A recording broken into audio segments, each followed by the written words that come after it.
ముద్రా క్లాసెస్కి స్వాగతం. నా పేరు గరికిపాటి కామేశ్వరి, సంస్కృతం లెక్చరర్. ఈజీగా హైయెస్ట్ మార్క్స్ ఎలా తెచ్చుకోవాలి అనే దానికోసమని సంస్కృతాన్ని బోధిస్తున్నాను. ఇప్పుడు మనం సెకండ్ ఇయర్ పోయట్రీలో ఫస్ట్ లెసన్లోకి వెళ్తూ ఉన్నాం. పోయట్రీలో ఫస్ట్ లెసన్ కుముద్వతి పరిణయం. మహాకవి కాళిదాసు రైటర్. దీంట్లో ఎస్ఏ క్వశ్చన్ని 3 మార్క్స్వే లేవు, 1 వర్డ్ ఆన్సర్స్ ఇచ్చాడు, సందర్భాలు ఇచ్చాడు. ఎస్ఏ క్వశ్చన్ 3 టచ్ చేస్తాడు పబ్లిక్లో. ముందు నేను సారాంశాన్ని చెప్తున్నాను, జాగ్రత్తగా విని దాన్ని మీరు 2 పేజెస్ 2.5 పేజెస్లో విత్ కొటేషన్స్ రాస్తే 6 మార్క్స్ ఈజీగా తెచ్చుకోవచ్చు. కుముద్వతి పరిణయంలోకి వస్తున్నాం. రామాయణంలోని ఒక చిన్న బిట్టి గురించి మనకి ఇచ్చాడు. దీంట్లో రాముని తర్వాత, రాముడి అవతారం తర్వాత లవుడు కుశుడు రాముడికి 2 కొడుకులు. కుశుడు రాజ్యానికి వచ్చాడు, అయోధ్యను పరిపాలిస్తూ ఉన్నాడు. ధర్మబద్ధమైనటువంటి పరిపాలన రామరాజ్యంలాగే సాగుతోంది. కాలం గడుస్తోంది, ప్రజలు హాయిగా ఉన్నారు, సిరి సంపదల తోడుతలు తూగుతున్నారు. వేసవికాలం వచ్చింది, గ్రీష్మకాలం అంటారు. గ్రీష్మకాలం చాలా చాలా చాలా ఎండలు ఉన్నాయి బాగాను. ఆ ఎండల నుంచి ఆయన కాసేపు శీతలమైనటువంటి ప్రదేశాలకు వెళ్ళాలనుకున్నాడు కుశుడు. మంత్రులతో చెప్పి సరయూ తీర ప్రాంతంలో అయిన విహారానికి వెళ్ళాలనుకున్నాడు. మంత్రి అన్ని ఏర్పాట్లు చేశాడు. ఆయన నదికి వెళ్ళాడు. ఆ నది చుట్టూతో చాలా చెట్లు ఉన్నాయి, అవన్నీ శుభ్రం చేశారు. కిందంతాను చక్కటి పూలతో ఉన్నటువంటి వనం అది. మధ్యలో సరస్సు అంతా చాలా ఆకులు అలమలు లేకుండా మంత్రి అంతా చాలా అద్దంలా నీళ్లు మెరిసేలా అంతా ఏర్పాటు చేశాడు. కుశుడు సాయంత్రం వరకు హాయిగా నదిలో జలకాలాడాడు. పరివారంతో వెళ్ళాడు. రాజు తలుచుకుంటే దెబ్బలకు కొదువా అని, ఆయన తలుచుకుంటే ఏమైనా చేయించుకోగలడు. చాలా చక్కగా సాయంత్రం వరకు ఆయన గడిపాడు. సాయంత్రం ఆ అలసటతో ఆయన బయటకు వచ్చి గుడారంలో సేవకులు ఆయన చేతులు ఒళ్ళు తుడుస్తున్నారు. ఆ సమయంలో ఆయన చేయి చూసుకున్నాడు. చేతికి ఉండవలసినటువంటి జైత్ర కంకణం లేదు. శ్రీరాముడు ఇచ్చాడు కుశుడికి జైత్ర కంకణం. నాయన, ఇది ధరించి నీకు విజయం కలుగుతుంది అన్నాడు. ఆయన యుద్ధాలకు వెళ్ళినా ఎప్పుడూ నిరంతరం తండ్రి ఇచ్చినటువంటి ఆ జైత్ర కంకణాన్ని ధరిస్తూ ఉండేవాడు. అటువంటి ఆయన శూన్యం వలయేన బాహుందదర్శ అంటాడు. ఖాళీగా ఉన్నటువంటి చేతిని చూసుకున్నాడు. ఒకసారి గుండె జారింది, తండ్రి ఇచ్చినటువంటిది. అటువంటిది లేదు. వెంటనే మంత్రిని పిలిచాడు, సేవకులను పిలిచాడు. ఆ నదిలో పడిపోయిందమ్మా, వెతకమన్నాడు. మంచి గది ఈతగాళ్ళందరూ వచ్చారు. నది అంతా మొత్తం అంతా వెతికారు. బిట్ టు బిట్ వెతికారు, ఎక్కడా దొరకలేదు. అప్పుడు ఆ ఈతగాళ్ళు వచ్చారు. మహారాజా, నదిలో అయితే కంకణం లేదు, కానీ నది కింద నాగలోకం ఉంది, దాన్ని నాగరాజు పరిపాలిస్తున్నాడు. కుముదుడు అనే నాగరాజు పరిపాలిస్తున్నాడు. బహుశా ఆయన ఏమైనా దాన్ని దొంగిలించి ఉండొచ్చు అని వాళ్ళ అభిప్రాయాన్ని వ్యక్తం చేశారు. కుశుడు కోపం వచ్చింది. నేను మహారాజుని అనేటువంటి భయం కూడా లేకుండా నా జైత్ర కంకణాన్ని అతను ఎత్తికడతాడా అని వెంటనే ఆయన కోపంతో అస్త్రం తీశాడు. గరుత్మంతం అనేటువంటి అస్త్రాన్ని తీశాడు.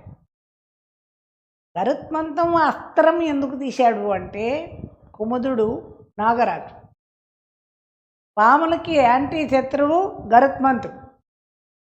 అందువల్ల ఆయన గారుత్మతం అన్నాడు. గరుత్మంతం అస్త్రం తీసి దాన్ని ప్రయోగించబోతూ ఉన్నాడు. ఈలోగా ఎవరో సమాచారాన్ని కుముదుడికి అందజేశాడు. కుముదుడు పరిగెత్తుకుంటూ కుశుడి దగ్గరకు వచ్చాడు. వచ్చి, మహారాజు, ఆగు ఆగు ఆగు, క్షమించు. ఇది కంకణాన్ని నేను తీసుకెళ్ళలేదు, నేను దొంగిలించా. ఐ ఆమ్ నాట్ చోర్, ఐ ఆమ్ నాట్ థీఫ్. నేను దొంగను కాదు. ఈమె నా చెల్లెలు, కూడా ఒక చెల్లెలను పట్టుకొచ్చాడు. కుముద్వతి, షీఈ్ మై సిస్టర్, నా సోదరి. ఈమె బంతి ఆడుతూ ఆడుతూ ఉంటే అనుకోకుండా నీ కంకణం వచ్చి ఆమె చేతిలో పడింది. ఆ కంకణం తీసుకొచ్చి, అన్న ఈ కంకణం అన్న నాకు ఇచ్చింది, మేము చూసేలోగానే నువ్వు మా కోపడుతున్నావు, ఇది మేము కావాలని చేసింది కాదు, యాదృచ్ఛికంగా కంకణం మా చెల్లెలకు దొరికింది, అందువల్ల తీసుకొచ్చాం, తీసుకో, ఈ కంకణం నీదే, మేము ఇది దొంగిలించలేదు కానీ కుముదుడు అస్త్రాన్ని ఉపసంహరించుకుని శాంతపడ్డాడు. గొప్పవాళ్ళ కోపం ఎలాంటిది అంటే తాటాకు మంట లాంటిది. కోపం వస్తుంది కానీ ఎంత తొందరగా వస్తుందో అంత తొందరగా వాళ్ళు తగ్గించుకోగలుగుతారు. కక్షలు, కార్పణ్యాలు, పగలు వాళ్ళకు ఉండవు. అందువల్లే వాళ్ళు మహాత్ములయ్యారు. ఆయన సంతోషంతో ఆ కంకణాన్ని తీసుకున్నాడు. అప్పుడు కుముదుడు అన్నాడు, మహారాజా, నీకు నాకు విరోధం వద్దు, కంకణం కారణంగా నీకేమన్నా మా పట్ల కోపం ఉందో ఏమో తెలియదు, అది పోయిందని తెలుసు, అయినప్పటికీ ఒక బంధుత్వాన్ని మీతోటి నేను కోరుకుంటున్నాను, మా చెల్లెల్ని వివాహం చేసుకొని మన బంధాన్ని పటిష్టం చేయండి అని ఆయన కోరాడు కుముదుడు కుశుడిని. ఆ కాలంలో రాజులు ఎన్ని పెళ్ళిళ్ళన్నా చేసుకోవచ్చు, నియమాలు ఏమీ లేవు. అందువల్ల ఆయన ఆ కుముద్వతిని వివాహం చేసుకున్నాడు. ఈ రకంగా కుముదుడితోటి కుశుడికి బాంధవ్యం ఏర్పడింది. తర్వాత ఆయన రాజ్యానికి వెళ్ళాడు, చాలా సుఖంగా ఉన్నాడు, హ్యాపీగా ఆయన పరిపాలన చేసుకుంటూ ఉన్నాడు. దిస్ ఈజ్ కుముద్వతి పరిణయం. దీనిని జాగ్రత్తగా చదువుకొని కుముదిని మాటలు, కుశుడి మాటలు, పరివారంతో మాటలు ఇవన్నీ కలిపితే నువ్వు జాగ్రత్తగా రాసుకుంటే 2 పేజెస్ పైన వస్తుంది సారాంశం. మధ్యలో 4 కొటేషన్స్ తోటి నువ్వు జాగ్రత్తగా ఈ లెసన్ చదువుకుని రాసుకుంటే 6 మార్క్స్ నువ్వు ఈజీగా తెచ్చుకోవడం అవుతుంది. మెయిన్ వర్డ్స్ తోటి కొంచెం ఒక పేజీన్నర రాస్తే 6 మార్కులు వెయ్యడు. నువ్వు కంప్లీట్గా 2 పేజెస్ పైన రాయాలి, కొటేషన్స్ తోటి రాయాలి. అప్పుడు మాత్రమే నువ్వు 6 మార్క్స్ పొందగలుగుతావు. Most important SA question. ఇంకా దీంట్లో 3 సందర్భాలు ఇచ్చాడు. సందర్భాల గురించి మనం చూసుకుందాం.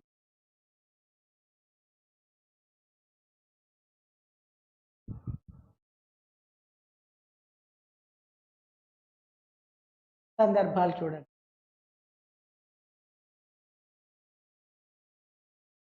తుల్య పుష్పాభరణో హి ధీర.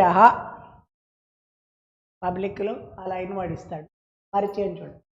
ఇదం వాక్యం కుముద్వతీ పరిణయ ఇది పాఠ్యభాగాత్ స్వీకృతం. కవి మహాకవి కాళిదాస, గ్రంథ రఘువంశకాయం, సర్గ షోడశ. 3టికి కూడా కవి పరిచయం యాజ్ యూజువల్ ఇలాగే. హౌ టు రైట్ అనేది మీకు తెలుసు, ఫస్ట్ ఇయర్లో రాసిన ఎక్స్పీరియన్స్ మీకుంది కాబట్టి సెకండ్ ఇయర్లో నువ్వు ఈజీగా రాయగలవు. సందర్భ కుశమహారాజం ఉద్దిశ్య కవి ఏవం అవదత్. కవి ఏవం అవదత్ అనేటువంటిది కామన్ 3 సందర్భాలకి. ఇక్కడ పాత్రలు, క్యారెక్టర్స్ మారుతాయి అంతే. కుశమహారాజుతో గురించి కవి అన్నటువంటి సందర్భం, భావం. సధీరస్య పుష్పేషు ఆభరణేషు చ సమదృష్టి ఆసీత్ ఇది కవి అవదత్. కుశమహారాజు విహారానికి వచ్చాడు. రాజ్యంలో ఉన్నప్పుడు, సభలో ఉన్నప్పుడు అనేకమైనటువంటి బంగారు ఆభరణాలు ఆయన వేసుకున్నాడు. ఇక్కడ నదీ తీరానికి వచ్చాక ఆయన పూలమాలలు వేసుకున్నాడు. ఆయన బంగారు ఆభరణాలకి పూలమాలలకి అయినటువంటి ఎటువంటి భేదము లేదు, ఎందుకంటే చాలా హృదయం కలిగినటువంటి మహారాజు. అందువల్ల బంగారం వస్తువుల్ని ఆనందంగా ఎలా వేసుకున్నాడో పుష్పమాలలు కూడా అలాగే వేసుకున్నాడు అనే అర్థంలో ఇచ్చాడు. రెండవ చూడండి. ప్రహ్వేషు అనిర్బంధర్షో హి సంతః. ఇది పబ్లిక్లో ఇస్తాడు. కవి పరిచయం యాజ్ యూజువల్, పైన ఎలా రాసావో అలాగే రాయి. సందర్భం కథాయా సందర్భానుసారం కవి ఏవం అవదత్. పైన కూడా కవి ఏవం అవదత్, ఇక్కడ కూడా అదే. కథాయా సందర్భానుసారం, కథని బట్టి, ఆ సందర్భాన్ని బట్టి కవి చెప్పినటువంటి వాక్యం అంటుంది. భావ సత్పురుషా సవినయ జనేషు క్రోధం నా ప్రదర్శయంతి ఇది కవి అవదత్. సత్పురుషుడు మంచివాళ్ళు, గొప్పవాళ్ళు, మహాత్ములు, వినయంగా సవినయ జనేషు, వినయంగా ఎవరుంటారో వాళ్ళ పట్ల వాళ్ళకి క్రోధం, కోపం రాదు. మనం తప్పు చేస్తే వెంటనే సారీ అంటాం, అవతల వాడు కూల్ అవుతాడు ఆటోమేటిక్. మనం ఎప్పుడైతే తనను తాను తగ్గించుకున్నవాడు హెచ్చింపబడతాడు అని ఒక మాట. మనం ఎప్పుడైనా వినయంగా ఉండాలి, తగ్గి ఉండాలి. అహంకారం పనికిరాదు, గర్వం పనికిరాదు. మనల్ని మించిన వాళ్ళు ప్రపంచంలో ఎంతోమంది ఉన్నారు. అందువల్ల ఎవరైనా పెద్దవాళ్ళు కనిపిస్తే నమస్తే అండి అన్నారు, కానీ గర్వంగా మాట్లాడు. ఇలా అనడం వల్ల అవతల వాళ్ళని మనం తొందరగా మన వైపు తిప్పుకోగలుగుతాం. అది అందువల్ల కోపం వచ్చినా కానీ గొప్పవాళ్ళు ఇతరుల పట్ల క్రోధాన్ని తగ్గించుకుని ప్రేమగా ఉండగలుగుతారు అనేటువంటి సందర్భంలో కవి చెప్పాడు. దీంట్లో మనం మూడో దాంట్లోకి వెళ్తున్నాం. మూర్ధాభిషిక్తం కుముదో బభాషే పబ్లిక్లో ఇస్తాడు. కవి పరిచయం మొదట్లో ఎలా రాసావో అదే రాయాలి. సందర్భం కుశ కుముదయో సంభాషణం ఉద్దిశ్య కవి ఏవమోదత్. కుశుడు కుముదుడు వీళ్ళ యొక్క సంభాషణను గురించి కవి అన్నటువంటి సందర్భంలోనిది భావం. కుముద కుశమహారాజం సవినయం నత్వా ఏతత్ వాక్యాన్ని అవదత్. కుముదుడు కుశమహారాజుతో సవినయం నత్వా వినయాన్ని ప్రదర్శిస్తూ, వినయాన్ని ప్రదర్శించడానికి ఎలాగా అంటే బాడీ లాంగ్వేజ్ కూడా భుజారు ఉంచి అన్నట్టు. వెంకటేశ్వర స్వామి దగ్గరికి వెళ్తావు, టీడీ బాబా దగ్గర వెళ్తున్నాం, ఇలా దండం పెడతాం. అంతేకాని ఇలా పెట్టుకుని వెంకటేశ్వర స్వామి అనవు. అక్కడ అలా అనకూడదనేటువంటి సంస్కారం నీకుంది. కాబట్టి పెద్దవాళ్ళు కనిపించరా నమస్తే ఇస్తారు. ఇంటికి ఎవరైనా వస్తే నమస్తే అంకుల్, నమస్తే మామయ్య గారు.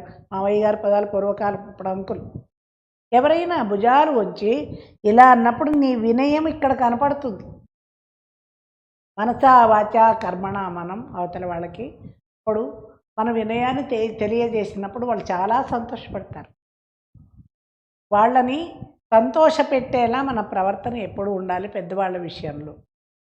అలాగా కుముదుడు చాలా వినయంగా కుశమహారాజుతోటి మాట్లాడిన సందర్భం అని ఆయన చెప్తున్నాడు. అదే వాక్యం అన్నమాట. ఇక్కడ 3 సందర్భాలు ఇచ్చాడు. దీంట్లో 3 మార్క్స్ క్వశ్చన్స్ లేవు, ఓన్లీ 1 వర్డ్ ఆన్సర్స్ ఇచ్చాడు. Most important. కుశ కీదృశం బాహుం దదర్శ. ఆయన స్నానం చేసి వచ్చాడు కుశుడు, చేతులు తుడుచుకుంటున్నప్పుడు చూశాడు. ఎటువంటి బాహువుని చూశాడు, ఎటువంటి చేతిని చూశాడు ఆయన అంటాడు. చూడు, కీదృశం బాహుం. కీదృశం చెప్పాను. ఇంగ్లీష్లో WH వర్డ్స్ ఎట్లా ఉంటాయో సంస్కృతంలో కూడా కా మీదే ఉంటాయి క్వశ్చన్ అన్నీ. కిం, కుత్ర, కేన, కస్య ఇటువంటివన్నీ కా అనేటువంటి వాటి మీదే ఉంటాయి. కౌ. అలాగే కీదృశ్యం అన్నాడు, అది క్వశ్చన్. అక్కడ ఆన్సర్ రాస్తే మిగిలినంత క్వశ్చన్లో ఉన్నది. కుశ శూన్యం వలయేన బాహుం దదర్శ అని రాయిచారు. జైత్రాభరణ శూన్యం అన్నాడు. ఏదో అదైనా రాయి ఇదైనా రాయి, 2 రాయాల్సిన అవసరం లేదు. శూన్యం వలయేన ఖాళీగా ఉన్నటువంటి గుండ్రటి చేతిని ఆయన రెండో క్వశ్చన్. కుశ కిం అస్త్రం సమాదదే. ఆయన ఎటువంటి అస్త్రాన్ని ప్రయోగించాడు అంటున్నాడు. కిం ఇక్కడ కూడా చూడండి, అక్కడ కీదృశం, కిం క్వశ్చన్స్. కుశ గరుత్మంతం అస్త్రం సమాదదే. గరుత్మంతం అన్నాడు. గరుత్మంతం దట్టి అంటే గరుడాస్త్రాన్ని వేశాడు. పాముకి యాంటీ శత్రువు కాబట్టి అది వేశాడు కుశుడు. అస్త్రాన్ని ప్రయోగించబోయాడు. మూడో క్వశ్చన్. కుముద్వతి పరిణయ కేన విరచిత. కుముద్వతి పరిణయాన్ని ఎవరు రచించారు? హూ ఇస్ ద రైటర్ అంటున్నాడు. కేన క్వశ్చన్ చూడండి, ఇక్కడ కిం కీదృశ్యం క్వశ్చన్ ఇవన్నీ. కుముద్వతి పరిణయ కాళిదాసేన విరచిత.